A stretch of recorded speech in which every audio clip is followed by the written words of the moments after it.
22 জায়গায়। বিশ্বনবী কয় একটা, ওমরে ফারুক বলে আর একটা। আল্লাহ বলে, বিশ্বনবী আপনার পক্ষে আমি আয়াত নাজিল করতে পারলাম না, আমি ওমরের পক্ষে নাজিল করে দিলাম। এক বাবা এসে বললেন, ওমরে ফারুক আমার ছেলে কথা শোনে বেয়াদব। ওমরে ফারুক ছেলেরা ডাকলেন, বাবা তুমি তোমার আব্বাজানের কথা শোনো না, এটা তো কবিরা গুনাহ। ছেলে বলে, ওমরে ফারুক সব দায়িত্ব আল্লাহ ছেলে মেয়েদেরকে দিয়েছে। ওমরে ফারুক বললেন, অবশ্যই দায়িত্ব দিয়েছে। তাহলে বলেন আমার বাবার দায়িত্ব কি? উনি বললেন, প্রাইমারিলি প্রথমত 3 দায়িত্ব। আইয়ান তাকিয়া উম্মা, পৃথিবীর প্রতিটি বাবার উচিত ছেলেদের মেয়েদের জন্য ভালো মায়ের ব্যবস্থা করা।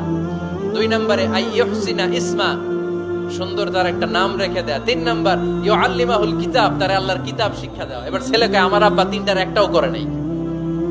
এবার ওমরে ফারুক রেগে গেলেন, বাবার কাঁধে ধরলেন, বললেন তুই ছেলের জন্য বিচার নিয়ে আসলি, তোর 3টা দায়িত্বের একটাও তুই পালন করিস নাই। ছেলে বলে, আমিরুল মুমিনিন আমার মা নর্তকী, আমার মা মাজুসি, আমার মায়ের মধ্যে কোনো আদব কাদব নাই, সুন্দরী দেখে আমার মা রে বাবা বিয়ে করছে, আমার মায়ের কাছ থেকে জীবনে কিছু শিখি নাই।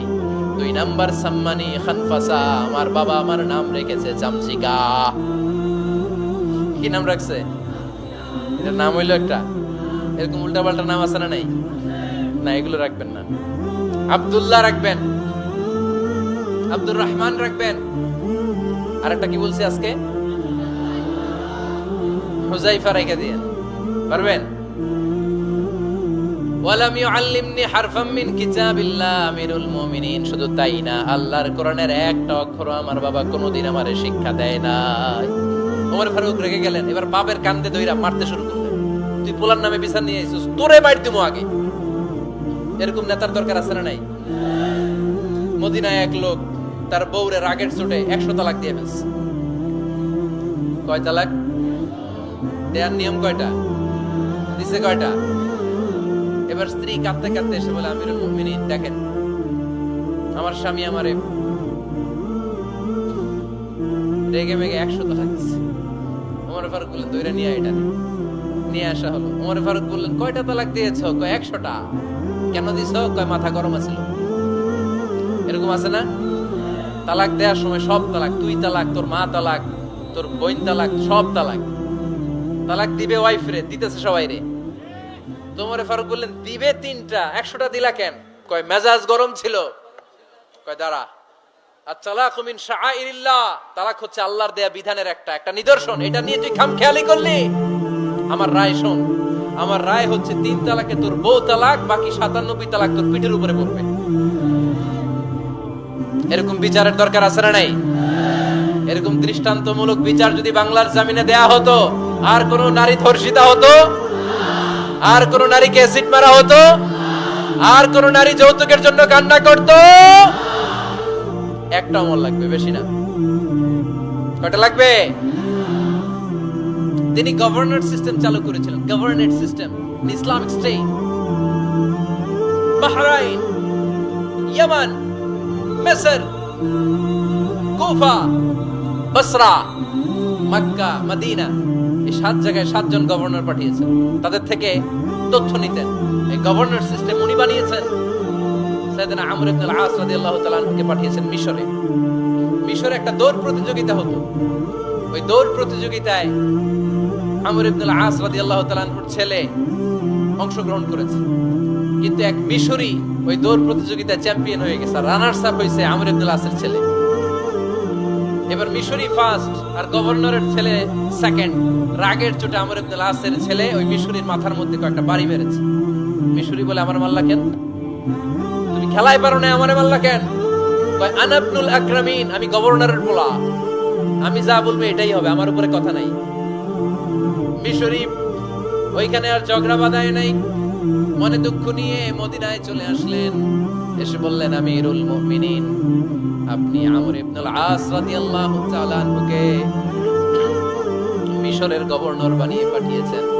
একটা প্রতিযোগিতায় আমি চ্যাম্পিয়ন হয়েছি, ওনার ছেলে হয়েছে রানার আপ। কেন সে চ্যাম্পিয়ন হতে পারে নাই? এই কারণে আমার মাথায় লাঠি দিয়ে 3টা বাড়ি মেরেছে।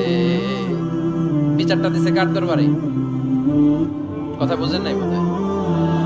ওমর ফারুকের দরবারে। ওমর ফারুক বললেন, তাই আগামী বছরের অমুক তারিখ আমি সব গভর্নরদেরকে ডেকে হিসাব নিতে, ওই দিন তুই থাকবি, পারবি না? মিশরে বলে, পারবো মানে অবশ্যই পারবো। ওই দিন 7 রাজ্য থেকে 7 গভর্নর হাজির, গভর্নরদের ছেলেরাও হাজির, মিশরীয় হাজির। 7 গভর্নরের কাছ থেকে 7 এলাকার খোঁজ খবর নেয়ার পরে ওমরে ফারুক বললেন, আইনাল মিসরি, মিশরী লোকটা কই, এদিকে আয়। মিশরী সামনে আসার পরে বলল, আমর ইবনুল আস, তুমি মিশরের গভর্নর, তোমার ছেলে সহ তুমি আসো। আমর ইবনুল আস এসে সামনে বসে রইলেন। এবার বললেন, ও আমর ইবনুল আসের ছেলে, তুমি নাকি ইবনুল আকরামিন গভর্নরের ছেলে, তুমি যা বলবা মিশরে নাকি তাই হবে, তোমার নাকি অনেক দাপট। নিজে একটা লাঠি এনে মিশরীর হাতে দিয়ে বলল, এবার তোর মাথায় যতটা মারছে তুই ততটা গুনে গুনে মার, আমি দেখবো। আমর ইবনুল আস দেখবে, আমর ইবনুল আসের ছেলেরে তুই এখানে মার। সে বলতেছে, থাক, আপনি বলছেন এতেই যথেষ্ট, মারা লাগবে না, আমি মাফ করে দিলাম। ওমরে ফারুক বলল, খবরদার, মার, মার ওর মাথার মধ্যে। মিশরী ওমরে ফারুকের ধমক শুনে ভয়ে ভয়ে 3টা বাড়ি মারল। এই বাড়ি মারা দেখেও ওমরে ফারুকের হৃদয় ঠান্ডা হয় নাই। লজ্জায় আমর ইবনুল আস, বয়স হয়ে গিয়েছে সাহাবা, মাথা তখন টাক, মাথায় চুল নাই, লজ্জায় মাথাটা হেট হয়ে মাথাটা নিচু করে রেখেছে। এবার রাগের চোটে ওমরে ফারুক বললেন, এবার আমর ইবনুল আসের টাক মাথার মধ্যে একটা মার, মার। কেন ছেলেকে শিক্ষা দিতে পারে নাই? ইয়া আমর ইবনুল আস, মাতা জাআলতুমুন নাস আবিদা, তোমরা কখন মিশরীদেরকে নিজেদের দাস বানায় নিলা? ওয়াকাদ ওয়ালাদাতুম উম্মুহুম আহরারা, আর ওদের মায়েরা তো ওদেরকে স্বাধীন সন্তান হিসেবে প্রসব করেছে। মানুষদের উপর ক্ষমতাগিরি করার জন্য গভর্নর পাঠাই নাই। খবরদার, জনগণ, তাদেরকে দেখভাল করার জন্য তোমাদেরকে পাঠানো হয়েছে, তাদের উপর কোনো অত্যাচার করার জন্য নয়। চিল্লায় বলেন ঠিক কিনা? এরকম নেতা কয়টা লাগবে? কয়টা? ওই নেতার নাম কি? ওমর। হা হুয়া ইয়াতি ওমর। 22 জায়গায় বিশ্বনবী কয় একটা, ওমরে ফারুক বলে আরেকটা। আল্লাহ বলে, বিশ্বনবী, আপনার পক্ষে আমি আয়াত নাজিল করতে পারলাম না, আমি ওমরের পক্ষে নাজিল করে দিলাম।